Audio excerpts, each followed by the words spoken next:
మనం కొన్ని కొన్ని స్టోరీలు సెన్సేషనలీ చేస్తాం. ఇదివరకు హిడెన్ ఆపరేషన్స్ కానీ, లేకపోతే ఒక పెద్ద పెద్ద కుంభకోణాలు పట్టుకోవడం గానీ, అదంతా చేసేసి ఆ కేసు, ఆ వ్యవహారం అరెస్ట్‌లయన్నీ చేపిచ్చేసేసి, మన వార్త కూడా పంపించేసేసి అడుగుతాం. ఏ టైంలో రావచ్చు సార్ సుమారు అని చెప్పేసేసి. మనం ఇప్పుడు పంపించేసినా అయన్నీ రావడానికి ఏ 4 అవర్సో, 5 అవర్సో ఆళ్ళు తీసుకుంటారు. మంచి ప్యాకేజీతో ఎడిటింగ్ అయ్యి రావడానికి. ఫోనుల్లో ఇయన్నీ లోపయిపోతాయి. ఆ తర్వాతన అప్పటికి విపరీతమైన స్ట్రెస్ అయ్యి ఉంటాం గదా! రకరకాల ఎత్తులు, పై ఎత్తులు ఇవన్నీ చూసుకొని, సముద్రం ఒడ్డుకెళ్ళి కూర్చునేవాడిని విశాఖలో పనిచేసేటప్పుడు. ఆర్‌కే బీచ్ ఆ మొత్తం చివరిదాకా ఉంటది గదా!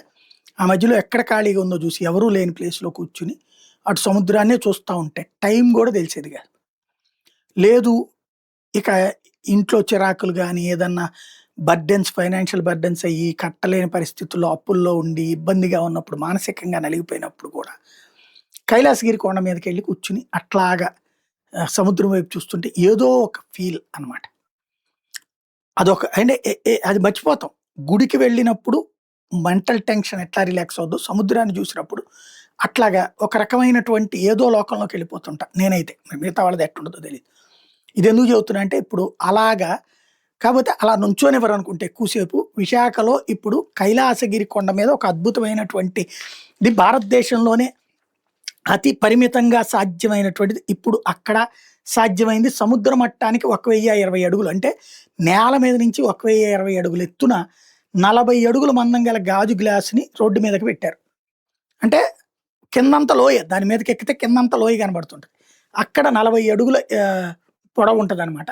దాని మీద నుంచి జనం చూడొచ్చు. సముద్రం కనబడుతుంటది. కిందంతా లోయ అద్భుతమైనటువంటి దృశ్య కావ్యం కనబడుతుంటుంది.